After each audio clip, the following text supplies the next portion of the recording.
유독 기억에 남는 분이 한 분 계세요. 뭔가 약간 좀 쎄한 느낌이 드는 거예요, 그날따라. 초음파를 대자마자 췌장 머리 부분에서 덩어리가 보였던 거예요. 이분들의 이야기를 듣다 보면 정말 신기하게도 느껴지는 공통점이 바로 평소에 드시던 식습관이 놀랄 만큼 비슷하다는 점이에요. 일반적으로 볼 수 있는 식재료인데 술이나 담배랑 똑같은 거다. 국제암연구소에서 1급 발암물질로 저는 없으면 하루를 버틸 수가 없는데요. 지금 영상을 보시는 우리 시청자 여러분들께서도 사실 방심을 하고 계시는 경우가 좀 많을 것 같아요. 안녕하세요. MC 임수민입니다. 정보가 넘치는 요즘 무엇이 진짜인지 헷갈리시죠? 그래서 지식의 향연이 준비했습니다. 검증된 전문가의 목소리로 진짜 이야기를 전하는 지식의 향연. 오늘 시작할 텐데요. 그 첫 번째 게스트로 암을 공부하는 의사 강형찬 원장님을 모셨습니다. 어서 오세요. 반갑습니다. 네, 안녕하세요. 저는 유튜브에서 암과 만성질환과 관련된 영상을 제작하고 있는 내과 전문의 강형창이라고 합니다. 오늘 지식의 맛 구독자 여러분들을 위해서 도움되는 정보 알차게 준비했으니까요. 잘 봐주시면 감사드리겠습니다. 이거 먼저 여쭤보고 싶었어요. 최근 SNS에 이 음식 먹으면 암 유발한다 라는 자극적인 기사 많잖아요. 이거 진짜일까요? 사실 요즘 영상을 보면 뭐 술이 안 좋다, 가공육이 안 좋다, 정제 탄수화물이 안 좋다. 정말 먹을 수 있는 음식이 하나도 없는 것 같아요. 그런데 이제 저한테 이렇게 물어보시는 분들이 많더라고요. 이런 음식을 먹으면 진짜 암에 걸리나요? 근데 저는 그런 분들한테 다시 한번 여쭤보고 싶어요. 과연 한두 번 음식을 먹었다고 암에 걸리면 그게 음식이 맞을까요? 아니겠죠? 독약이겠죠? 사실 우리가 음식을 몇 번 먹었다고 암에 걸리고 이런 일은 없어요. 그래서 탄 음식이나 뭐 술이나 이렇게 암을 유발하는 걸로 입증이 된 음식들도 잠깐 먹는 걸로는 별 문제가 없다는 말씀을 드리고 싶어요. 그렇다고 방심을 하면 절대로 안 되는데요. 이렇게 암에 나쁘다고 알려진 음식들을 꾸준히 드시게 되면 그 영양들이 몸에 누적되면서 암 발병 위험이 높아지는 것도 사실이에요.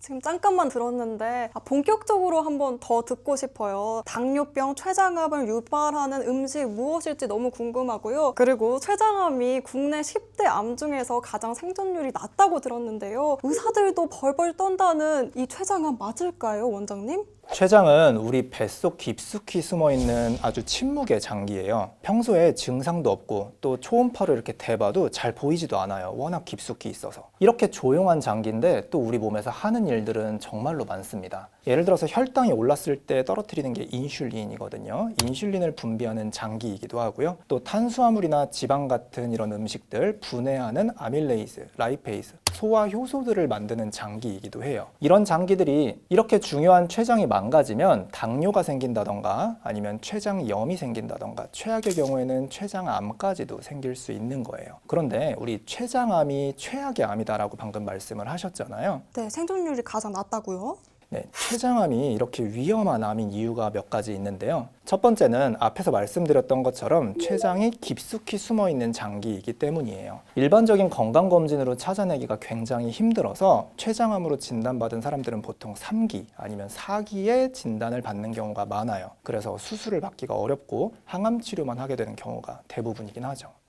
침묵의 장기여서 그 발견 자체가 정말 오랜 기간이 걸리는 거군요. 예, 맞아요. 거기다가 이 췌장 근처에는 또 중요한 혈관들이나 신경들이 엄청나게 많아서요. 조금이라도 암이 진행이 되면 원격 전이가 될 가능성이 엄청 높아지기도 하고요. 또 암덩어리가 커지게 되면 주변에 있는 중요한 장기들을 누르면서 여러 가지 무서운 합병증들이 생길 수도 있는 그런 암이에요. 실제로 우리 그 보건복지부 통계를 보면 암종별로 5년 상대 생존율이라는 통계를 매년 발표를 하고 있는데요. 의학이 발전됨에 따라서 다른 암종들은 점점 생존율이 늘어납니다. 실제로 우리 갑상선암의 생존율은 100%가 넘는다 이런 얘기 들어본 적 있으신가요? 처음 듣습니다. 이렇게 다른 종류의 암들은 생존율이 계속 높아지고 있는데 유독 췌장암의 생존율은 아직도 10%대예요. 네, 이렇게 위험한 암이기 때문에 우리가 더 긴장하고 조심해야 되는 거죠. 그리고 또 우리나라 분들이 췌장암을 더 두려워하시는 것 같아요. 췌장암에 진짜 안 좋을 것 같다 싶으신 음식이 있으실까요? 제가 췌장암 환자분들을 진료해서 되게 많이 만나 뵀는데요. 이분들의 이야기를 듣다 보면 정말 신기하게도 느껴지는 공통점이 있더라고요. 바로 평소에 드시던 식습관이 놀랄 만큼 비슷하다는 점이에요. 평소에 자극적인 음식이나 달달한 음식, 술, 불규칙한 식사 이런 것들을 계속 하시게 되면 그 데미지가 점점 췌장에 누적이 되겠죠. 그런데 췌장이 점점 망가지면 이 췌장은 스스로 회복을 하지 못하는 장기예요. 결국은 당뇨나 췌장염, 결국에는 췌장암까지 이어질 수도 있는 거죠.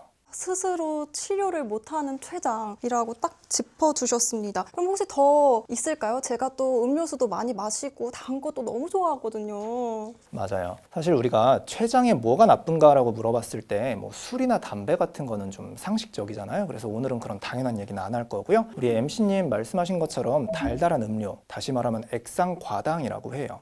제가 액상과당 정말 좋아하는데 이거 췌장암에 안 좋은 걸까요? 사실 술을 드시지 않는 분들한테는 이 액상과당이 1순위 발암물질로 알려져 있습니다. 액상과당이라고 하면 일반적으로 탄산음료, 그러니까 콜라나 사이다 같은 걸 생각하기 쉬운데요. 의외로 액상과당은 우리가 일상 속에서 접할 수 있는 비타민 음료나 에너지 음료, 믹스커피, 과일 주스 이런 음료들에도 엄청나게 많이 들어있어요. 액상과당이 췌장에 더 위험한 이유가 혹시 뭘지 생각해 보실 수 있나요? 약간 가공돼서 그런 거 아닐까요? 네, 액상과당은 우리가 일반적인 식사를 했을 때 먹는 포도당이랑은 약간 좀 다른 건데요. 포도당도 빠르게 흡수돼서 혈당을 올리지만 액상과당은 직접 그냥 꽂혀요. 예를 들어서 우리 간이 톨게이트라고 생각을 해보면 포도당이 그 앞에 이렇게 쫙 밀려 있는 그림을 상상해 볼 수 있어요. 그런데 액상과당은 브레이크가 고장난 덤프 트럭이에요. 그냥 밀고 들어와서 간으로 꽂혀버리고요. 지방간을 만들고 혈당을 폭발적으로 상승시키고 췌장을 지치게 하는 약간 그런 물질이라고 볼 수 있는 거예요. 실제로 액상과당이 얼마나 위험한 건지 진행된 연구도 있는데요. 일상생활 속에서 이런 액상과당 음료, 아까 거의 대부분의 음료였잖아요. 이거를 100ml 이상씩 꾸준히 섭취한 사람들의 경우에는 췌장암의 발병 위험이 18% 높아지더라. 이런 연구도 있을 정도예요. 전 들으면서 또 놀란 게 비유를 정말 잘하시는 게 브레이크 없는 덤프트럭 여기에 꽂힌다. 이 표현을 듣고서 이해가 쏙쏙 됐습니다. 알기 쉽게 설명해 주셔서 정말 감사드려요. 그러면 두 번째로 또 피해야 할 음식 있을까요? 그 다음으로 췌장에 나쁜 음식, 가공육을 생각해 볼 수 있을 것 같아요. 대표적으로는 스팸이나 소세지 아니면 베이컨 이런 것들을 생각해 볼 수 있는데요. 이런 가공육은 국제암연구소에서 인증한 1급 발암물질이기도 해요. 근데 이런 식재료들 사실 우리 한국인한테는 좀 많이 익숙하죠. 네, 저는 스팸 없으면 하루를 버틸 수가 없는데요. 김이 모락모락 나는 쌀밥 위에 갓 구운 스팸 한 조각 올려가지고 먹으면 참 이렇게 맛있는 게 또 없죠. 근데 우리가 일상 속에서 일반적으로 접하는 가공육이 사실은 되게 위험한 음식이에요. 그 이유는 이 고기를 보존하고 또 색을 내기 위해서 넣는 첨가물 때문인데요. 우리 정육점에서 파는 고기 보면 색깔이 빨갛죠. 근데 스팸이나 소세지 보면 색깔이 분홍색입니다. 이렇게 색깔을 먹음직스럽게 내기 위해서 아질산 나트륨이라고 하는 물질을 넣게 되는데요. 이 물질이 고기에 있는 아미노산과 반응을 하게 되면 니트로사민이라고 부르는 1급 발암물질로 변하게 돼요. 이 물질이 위암이나 식도암 그리고 췌장암까지도 발병을 유발할 수 있다 이렇게 알려져 있거든요. 실제로 이런 가공육의 위험성에 대해서도 또 진행된 연구가 있는데요. 가공육을 하루에 50g 그러니까 한 두세 조각 정도 되거든요. 그 정도 꾸준히 섭취를 하면 췌장암의 발병 위험이 19% 올라가더라. 또 이런 연구도 있어요. 그래서 사실 가공육 되게 일반적으로 볼 수 있는 식재료인데 어떻게 보면 술이나 담배랑 똑같은 거다. 약간 과장하면 이렇게 말씀드릴 수 있을 것 같아요. 네, 이렇게 제가 좀 마음 편히 먹을 수 있는 음식이 제한되고 있는데요. 그럼 세 번째 음식도 알려주실 수 있나요? 네, 췌장에 안 좋은 세 번째 음식으로는 과도한 염분이 들어간 발효식품, 그러니까 젓갈이나 쉰 김치를 말씀드려보고 싶어요. 사실 이런 짠 음식이 혈압이나 아니면 콩팥에 안 좋다 이런 얘기는 어디선가 들어보셨을 것 같은데요. 사실 과도한 염분은 췌장 건강에도 되게 안 좋고 췌장암을 유발할 수 있다 이런 연구 결과도 있어요. 실제로 나트륨의 섭취량이 높은 사람들을 봤을 때 췌장암의 발병 위험이 38% 높더라라는 연구 결과도 있고요. 또 다른 연구에서는 나트륨의 섭취량이 1g씩 하루에 늘어났을 때 췌장암 위험이 12%씩 늘어나더라. 그러니까 짠 음식을 많이 먹으면 췌장암에도 안 좋을 수 있다. 이런 얘기가 있는 겁니다. 실제로 국제암연구소에서 염지한 생선은 1급 발암물질로 분류를 했거든요. 그러니까 우리 명절에 주고받는 젓갈 이런 선물들 많잖아요. 조금 과장하자면 비싼 쓰레기를 주고받는다. 저는 이렇게 말씀을 드리기도 해요. 아이고, 전 선물로 절대 드리면 안 될 것 같네요. 한국인의 밥상에 또 없으면 안 되는 김치. 김치도 안 좋나요? 네, 제가 앞에서 쉰김치도 말씀을 드렸는데요. 사실 김치를 통틀어가지고 안 좋은 음식이다라고 말할 순 없어요. 김치는 우리 한국인의 자부심이기도 하니까 그렇게 뭐 함부로 말할 순 없고, 사실 김치 자체는 건강식이에요. 김치에 들어가는 파나 마늘, 여기에 알리신이라는 성분이 되게 많이 들어있는데, 이 알리신이 항암작용, 항산화작용이 엄청 강하거든요. 그래서 김치는 건강식품이 맞아요. 그런데 건강에 약간 문제가 될 수 있는 김치는 앞에서 말씀드렸던 젓갈이 들어간 그런 김치라던가, 아니면은 높은 온도에서 오랫동안 숙성시킨 쉰김치, 이런 것들은 좀 위험할 수 있는 거예요. 그 이유가 있나요? 김치를 과도하게 발효시키면 앞서 말씀드렸던 또 니트로사민이라는 발암물질이 점점 많이 나오게 된다는 그런 연구 결과도 있어요. 그래서 제가 말씀드리는 건 김치는 4도씨 아래 서늘한 곳에서 보관을 해야지 17도 이상의 높은 온도에서 오랫동안 발효를 시키면 위험할 수 있다. 요건 좀 기억해 주시는 게 좋을 것 같아요.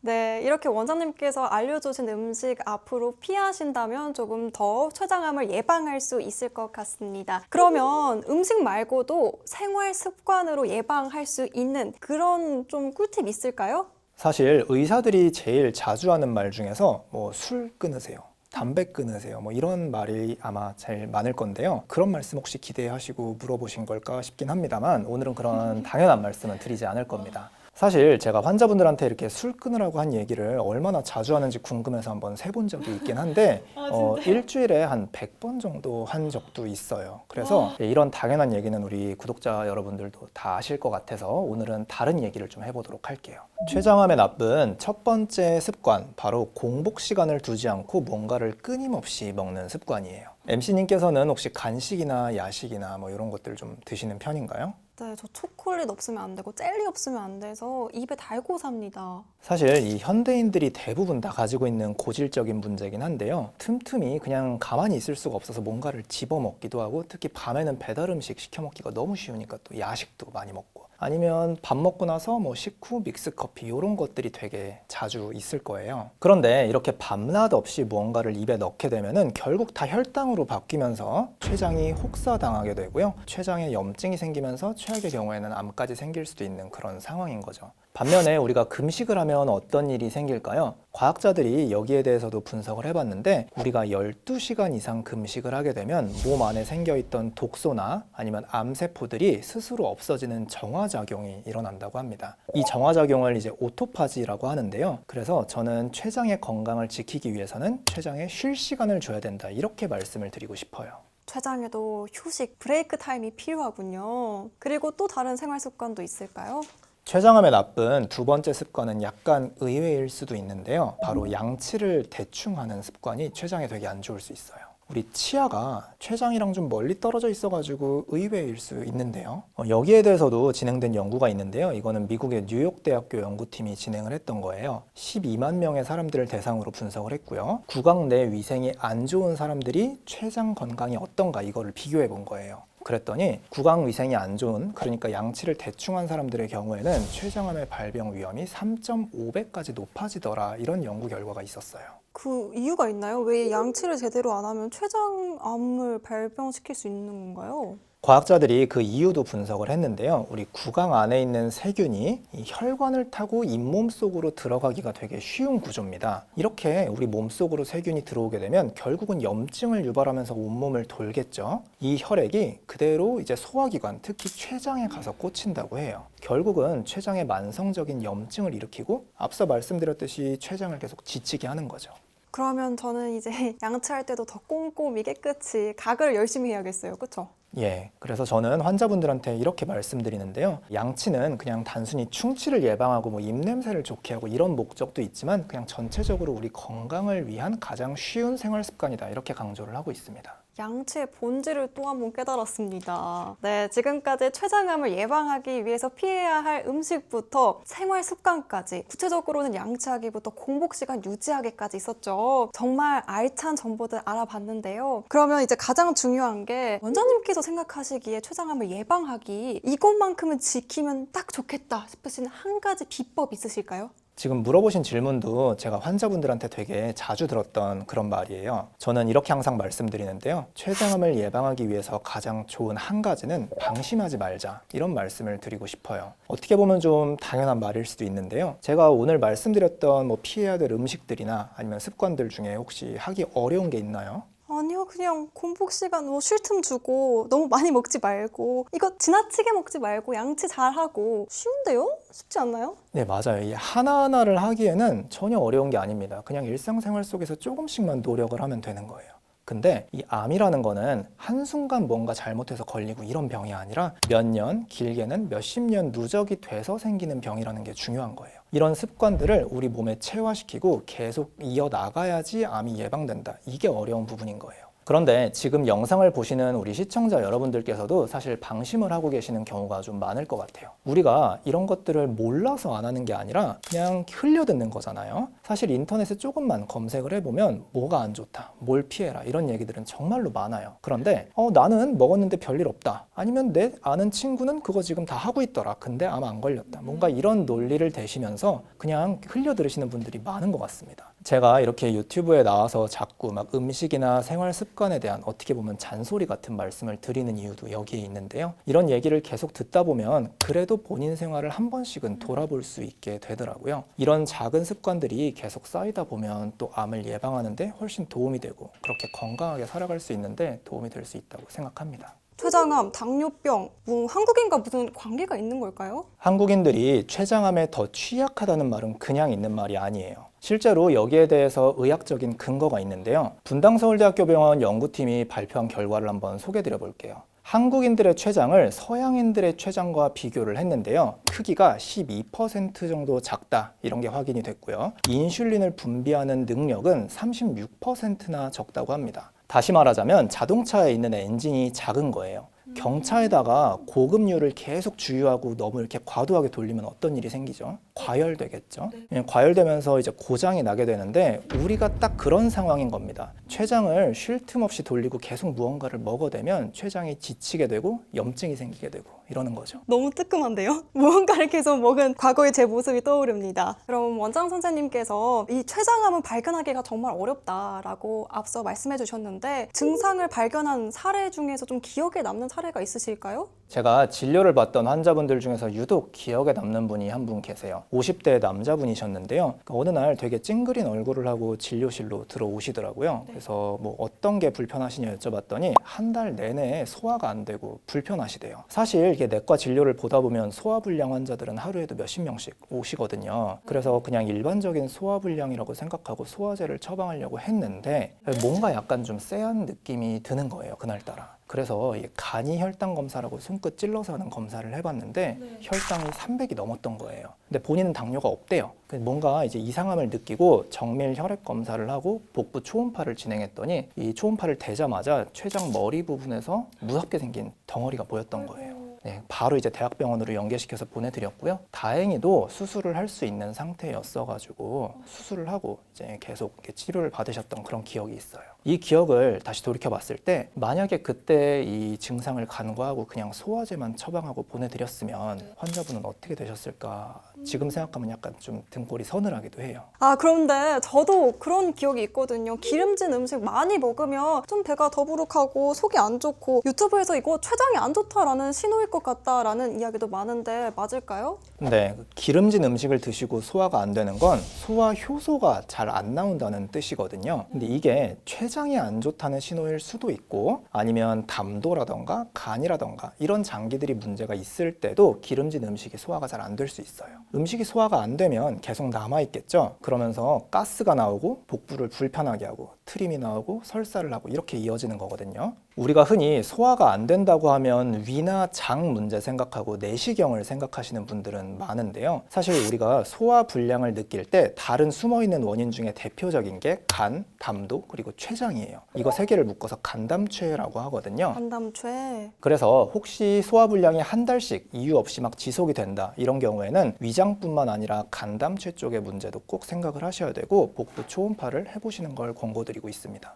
네, 췌장암 듣기만 해도 정말 무서운데요. 원장님, 그러면 가장 중요한 질문이 있습니다. 암이 이제는 노년층만이 아니라 20, 30대에게도 많이 발병하고 있다라고 들었습니다. 이거 맞을까요? 네, 최근에 그 되게 핫했던 뉴스이기도 한데요. 실제로 암은 옛날에는 나이 많은 사람들의 전유물처럼 느껴졌어요. 그런데 요즘은 점점 이 젊은 사람들한테도 암이 많이 발견되고 있는 게 사실이에요. 그 이유는 한 두 가지 정도 생각해 볼 수 있는데요. 첫 번째는 당연히 이 건강검진을 더 철저하게 하면서 과거엔 찾지 못했던 암을 일찍 찾기 때문에일 수도 있고요. 두 번째는 실제로 암에 걸리는 사람들의 비율도 늘어나고 있기 때문이에요. 제가 오늘 말씀드렸던 음식이나 생활 습관들, 나이 많으신 분들도 지키기 쉽지 않지만 사실 우리 젊은 사람들이 더 즐겨 먹는 음식들이고 즐겨 먹는 간식들이고 이러잖아요. 이렇게 20, 30대 젊은 사람들이 과도한 에너지 섭취에 노출되기 쉬운 환경이 바로 지금 이 현대 사회이기 때문에 저는 그래서 젊은 사람들한테 암 발병률이 높아지고 있지 않나 생각을 하고 있어요. 기술 그리고 이 빨라진 사회 때문이라고 해주셨습니다. 오늘 이렇게 강형창 원장님과 함께 췌장암, 당뇨병 예방을 위한 방법들을 알아보았는데요. 덕분에 미리 예방하고 발병률을 좀 낮추는 데 기여하지 않았을까 싶습니다. 이렇게 좋은 정보 알아듣기 쉽게 설명해 주셔서 감사드립니다. 네, 이렇게 여러분의 건강에 실질적인 도움이 되셨길 바라며 지식의 향연은 다음 시간에 계속 이어지겠습니다. 다음 시간에 뵐게요. 감사합니다.